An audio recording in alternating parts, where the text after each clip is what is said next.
els millors dialectes de Catalunya. Bueno, gent, això és un tema increïble. Entrem ja en terreny pantanós des del minut 1. Quin és el millor dialecte de Catalunya? Tenim 4 províncies: Lleida, Girona i Tarragona. Fins aquí arribem tots. Llavors, quin és el millor parlar?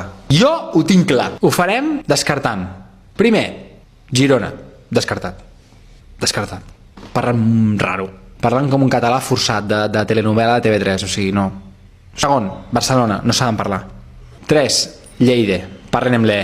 És divertit, però too much, massa Per últim, Tarragona. Tarragona no parlo pas de baix camp, alt camp, no me'n sé més, m'és igual. Tarragona entrem en Terres de l'Ebre, vale? Sisplau, un homenatge a les persones de Terres de l'Ebre. És que tenen un parlar, a veure, tenen un parlar, parlem-ne del parlar de Terres de l'Ebre. Companys i companyes.